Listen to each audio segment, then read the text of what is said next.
All right. Hello, everyone. We are here with Tim Allomong, and he's a real estate attorney, and he's a professional at 1031 exchanges. And we're here with my business partner, John Gudby. All right. And myself, Nikolai. John and I, we're your hosts. We're super excited to have Tim on our show. We're going to get into 1031 exchanges today. Tim, tell us, what is in the world 1031 exchange means? Hey guys, it's good to be here. Thanks for having me, Nick Of course. and John. So 1031s, obviously, that's something that we've all heard of. A lot of people have questions on it. Basically, it encompasses real estate that is owned and used as investment. So you're talking about rentals. Even if you have a property that's vacant, but your intent is to use it for an investment, then this is what we're talking about when we discuss 1031s. So it doesn't apply to personal property as it used to, which we've never really kind of cared about in the real estate world, to be honest with you. But it still holds its power with the tax deferral, even after Trump's plan was approved last year. Okay. So if I'm understanding correctly, if you have an investment property, whether it's rental units, whether it's any sort of investment property, you can be qualified for a 1031 exchange. Correct. Okay. So there's what we call safe harbors in the statute and the regulations. The IRS responds to sort of questions that real estate professionals will pose to them, and they'll issue a letter that can be used as guidance. And there's all sorts of letter opinions and advisory opinions, but from all of that literature and law, we take from it what we've concocted and call safe harbor. Okay, so the safe harbor with respect to holding the property as an investment is 2 years. So before you do your 1031 exchange, you want to see how long you've owned your property and used your property, and that's 2 years. Okay. Now that doesn't mean if you buy an investment property, your intent is fully there to use it as an investment property.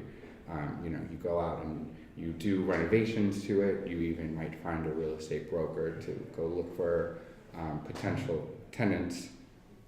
But someone comes along and offers you a great price. And in that case, even if it has only been 6-7 months, then are you going to be able to fall within the safe harbor? No. But does that automatically prevent you from doing a proper 1031 exchange? No, not necessarily. There's no actual hard and fast rule in the IRS code that says you have to own the property for a certain amount of time. It's just a suggestion. It just gives you that power in the event of an audit.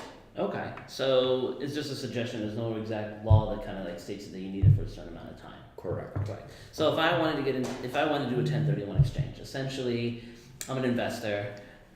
I get a property. I use that as an investment. I'm not living there. Correct. Correct. I use that as an investment, and the rule is you should have it like this for 2 years. A suggested rule. A suggested rule. Right. For 2 years. Once I had this suggestion rule for 2 years. Safe harbor. Right. Just safe harbor. And I sell the place. Then I can use what's called a 1031 exchange. Correct. Correct. Okay. So you sell the place and you put the proceeds into a 1031 exchange fund, more or less. You do that by setting up the 1031 exchange with the qualified intermediary before you close. So your closing attorney will cut all of your net proceeds to your qualified intermediary, who will hold the funds until you go to purchase your next investment property. Gotcha. So of course the 1031 exchange rule that you have to hold investment property, and you sell it, you have to also purchase investment property. So the property that you purchase or properties that you purchase, because you can purchase multiple, it has to be used as an investment. Right. And the same rule applies with respect to the term of ownership. The 2 year applies for the property that you purchase, otherwise known as the replacement property under the code. that has a safe harbor of owning it for 2 years, and you're outside of the window of scrutiny in the IRS's. Okay. So let's say I were to buy a place and I lived in it, right? Mhm. And then let's say I was suddenly like, you know what, I don't live here anymore, but I want to rent it out. Now it's turned into an investment. I bought something else that I want to make as my primary. Does that rule still stand for something like that?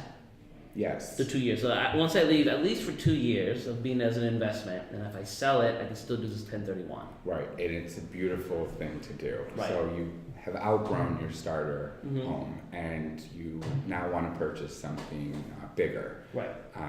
You know, hopefully you don't have to sell your starter home to purchase your next one, but you know, we can play fairy tale. Right. So you want to use your place as an investment property for 2 years, bam, you're eligible for a 1031 exchange with respect to that property. It's beautiful. Yeah. It's great. I feel like it's a pretty good strategy. And also on the back end, Uh-huh. if you use that for a 1031 exchange and purchase another investment property down the road, after you've rented that out for 2 years, you can move back in and use it as your primary residence. Really? without- So even if you buy another one as an investment, and after having it as an investment property for at least 2 years, you could live in it. You can live in it after 2 years, and you're safely outside of the safe harbor zone. Right. You know, Mhm. if you moved in it within a year, Right. you Little may tricky. trigger an audit, in Right. which case it could potentially lead to the IRS finding that you triggered the capital gains. I'm Correct. curious. What happens if, let's say, I have a little multifamily, just 3 units, I live in one and I have another 2, so clearly 2 units are investment property, I live in one, but of course I sell it as the whole thing to somebody else. Right. So that is still 1031 exchange eligible Okay.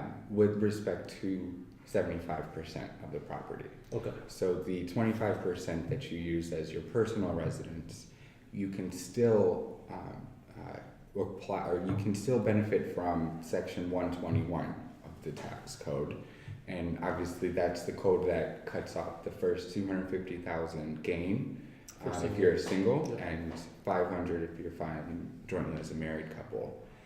So basically, once you go into the exchange, you know, you'll have a little bit more of a fancy closing statement Yep. with respect to both portions of the property. Okay. So, and you know, it's kind of tough. It depends on what you're going to purchase next. Yep. If you want to purchase another multifamily and live in one of the units, I hope that you're going to purchase one with the same 75% investment and 25% personal. Otherwise, the numbers can get tricky. So, you know, you might have to, you know. And Who kind of figures that out? I'm sorry. Who Yeah. figures out the percentage of Well, that's why we're blessed in New York City. Uh-huh. We have great, fabulous real estate attorneys that Right. do that kind of work. Okay. Outside of the city, you're dealing with title companies Okay. who may be less experienced in these kinds of sophisticated transactions.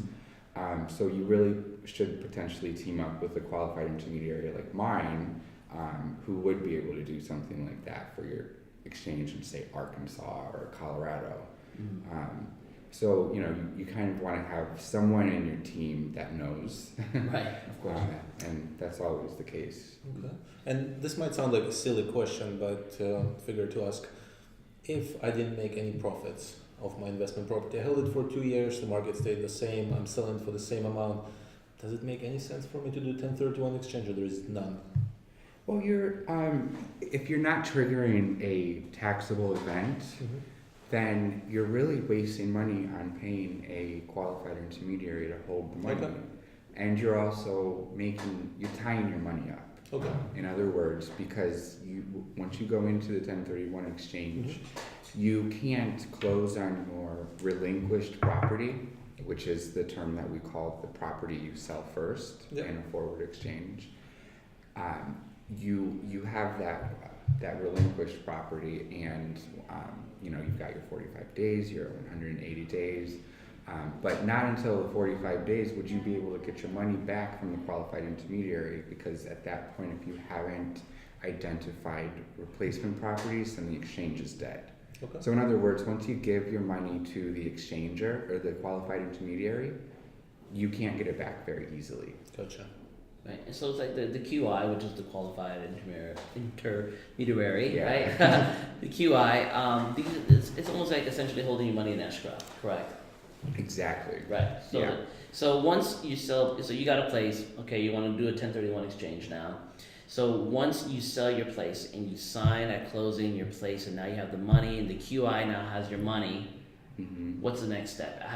There's a rule, right? 45 days. Right. So the first step is make sure that you and your real estate agent Mhm. are talking about, about these steps, Right, because you want to know when are you going to be able to put your contract deposit down on Mhm. your next property. Right.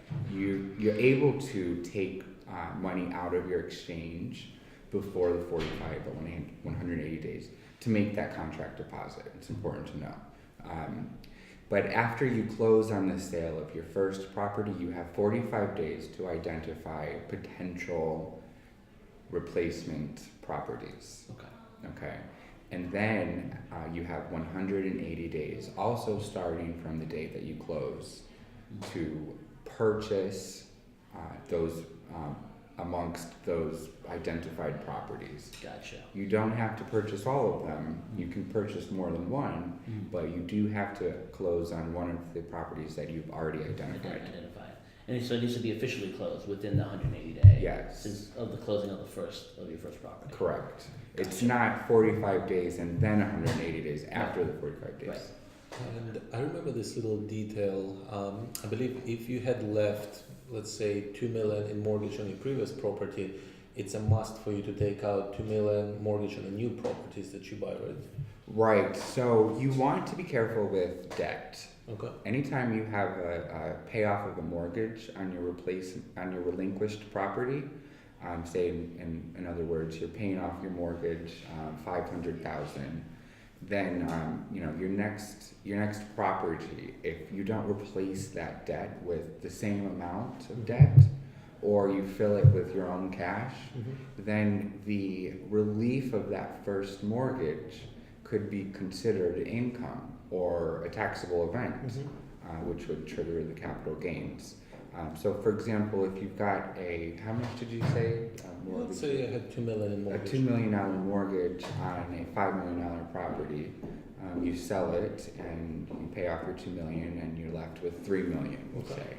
Now your next property, if you just purchase one for $3 million, and you don't replace the $2 million debt in this next property, then you've triggered a taxable event on that $2 million. Yeah.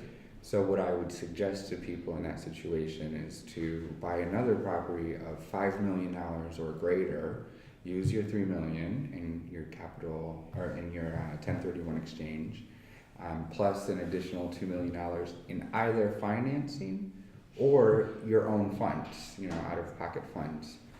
But in any event, you would have to spend the amount to make sure that your investment is equal or greater value the second time around. Okay. Makes sense.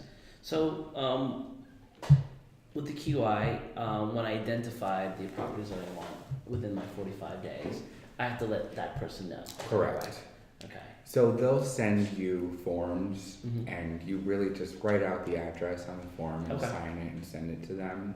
If, for example, you want to change a property that you've already identified, you can do that just as long as you still do it within the 45 days.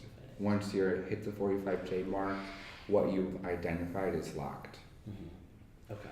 And the QI could be, I'm assuming in this scenario, as an attorney, right? Well, here's the thing: is your qualified intermediary cannot be someone you know. It has to have a degree of separation. It cannot be your attorney. It cannot be a family member. It cannot be an accountant or your real estate broker. It's really designed so that you don't have constructive receipt of these funds, Right. because it's supposed to be an investment directly into the market or another piece of investment real estate. So you're meant to be separated from the money at all times.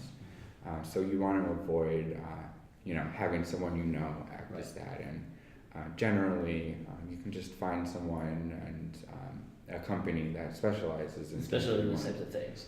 to do this for To do you. that. Okay. And usually your attorney or your title Will know company someone. can sign, or can find one for you as well. Right. Okay. Great. Right. So with your experience with dealing with 1031s, what do you think are the biggest challenges that a lot of people come across? The biggest challenge is the debt, understanding how to replace the debt and to avoid a taxable event in terms of financing and avoiding mortgage boot.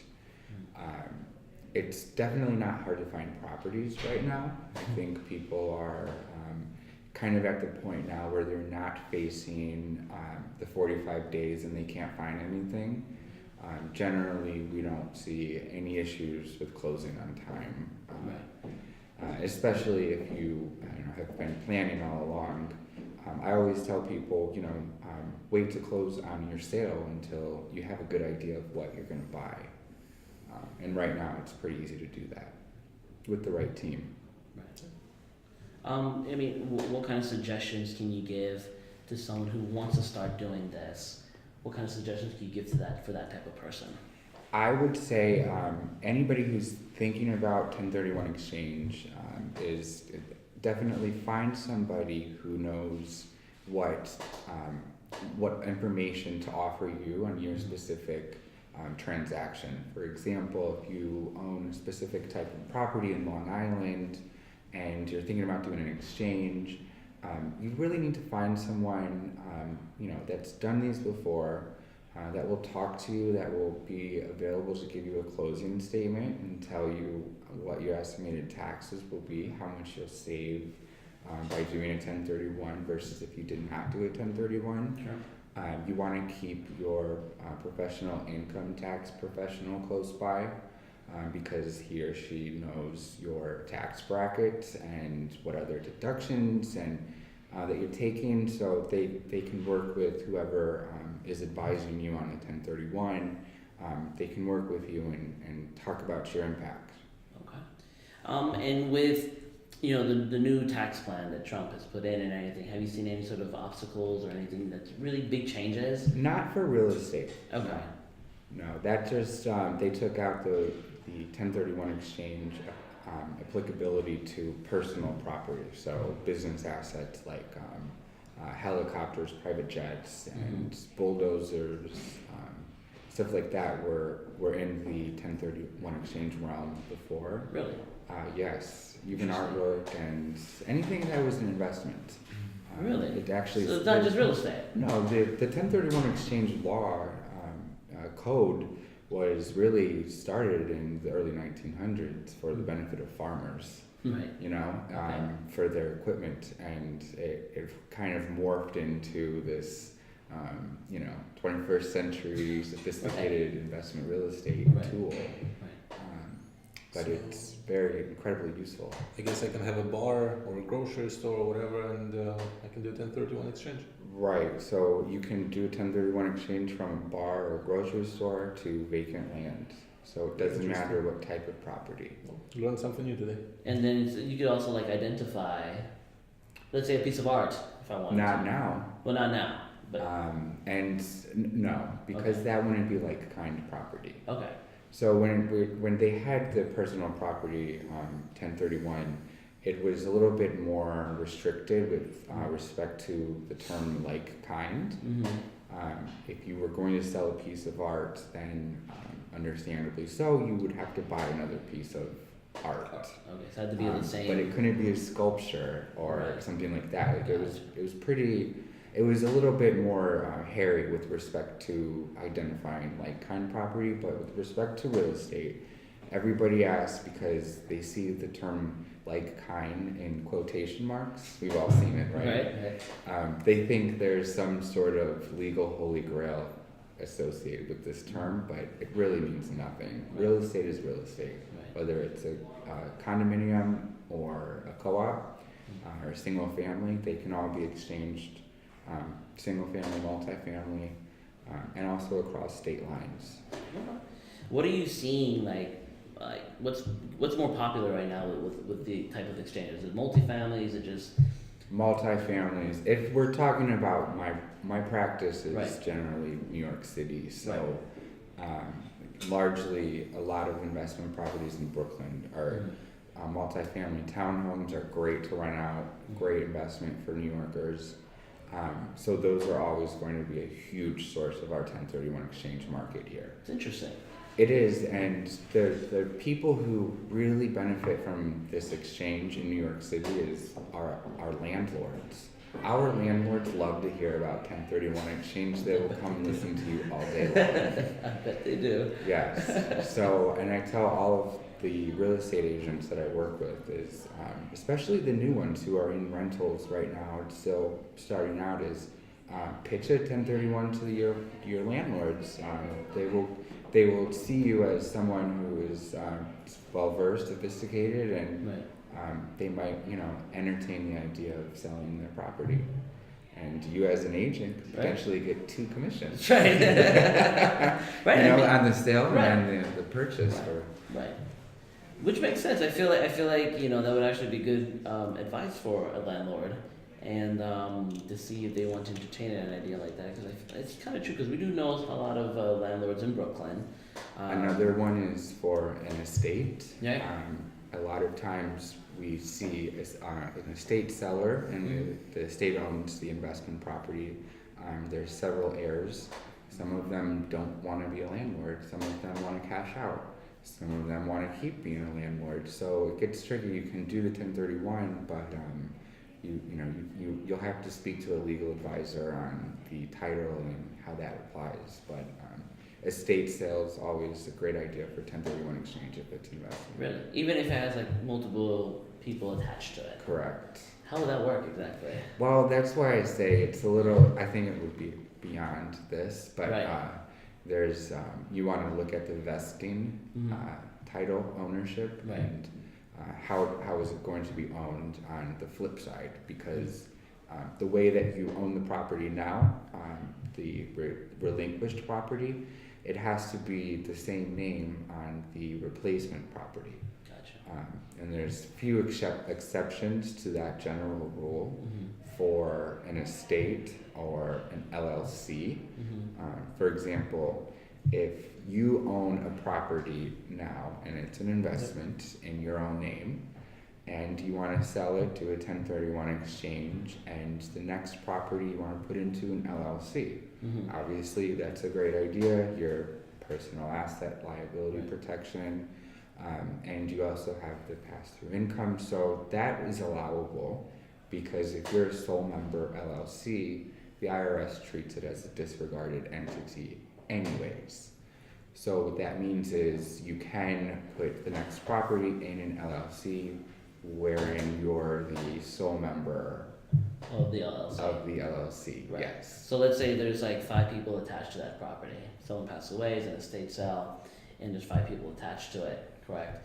5 beneficiaries. Right, beneficiaries. So essentially, they could create maybe an LLC or maybe a trust, maybe, I don't know, where they can, if they wanted to do the 1031 exchange, everyone could be attached to it versus.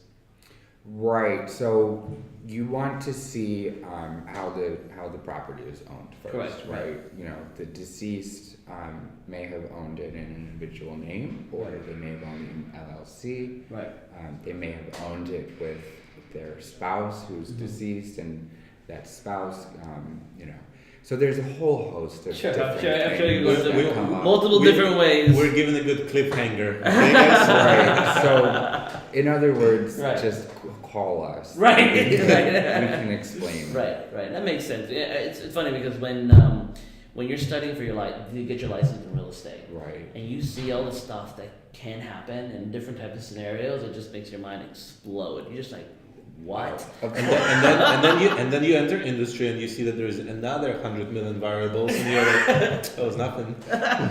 It's insane. There's different scenarios that can really happen, like who owned the property, who didn't own, and like there's different ways to. Imagine law school. That's insane. That's insane. They really give you all the different scenarios, and then in practice, you still see all these different scenarios, but in a practical way. It's It's truly, there's always something different with each exchange. So it's a lot to talk about and a lot to know. I bet. So, what would be the best suggestion for somebody that's looking to the 1031 exchange? Should they Google it? What should they do? I would say if you're in the New York region, then connect with us. We can Nick and John are great at giving you an evaluation of your property, how much you would be putting into the exchange. We could tell you what your potential tax impact would be had you not done an exchange. We're happy to give that kind of one-on-one for New Yorkers here.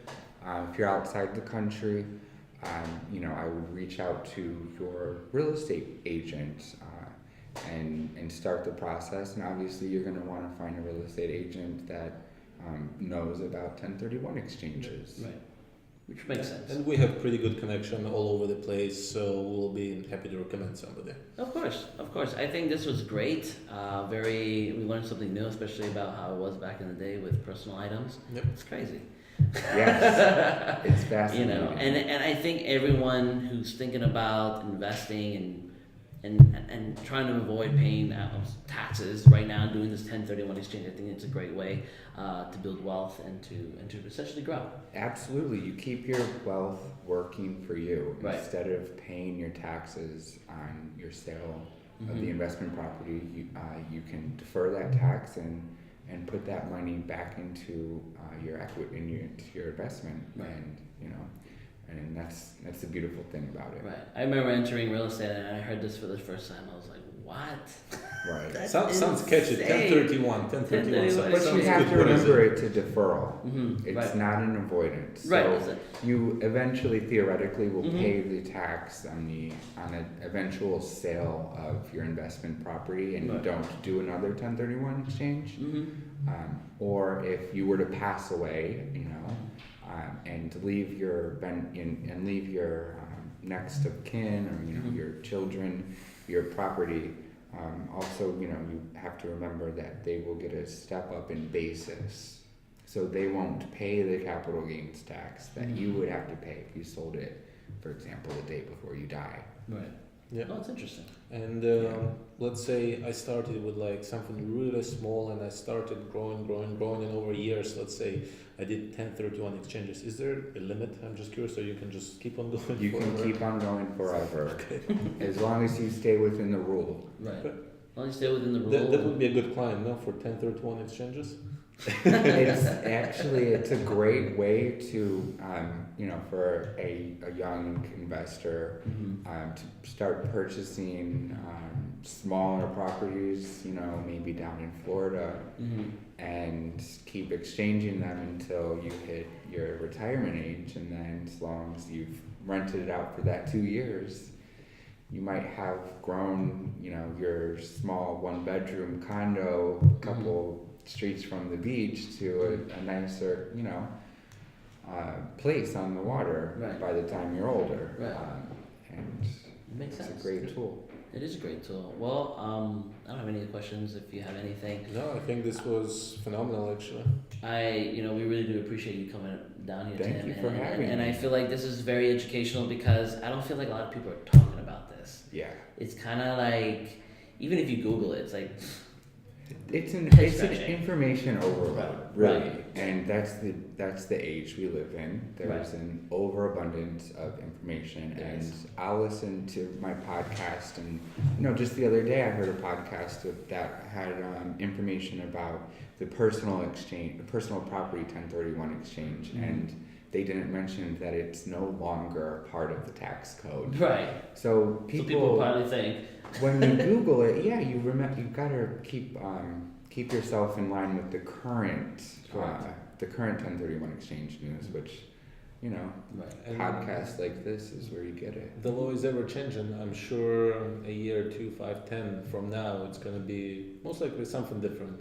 There's always changes in the law that we follow every day at my firm, and we're always keeping abreast of how to use it, to best benefit everyone and structure these types of deals.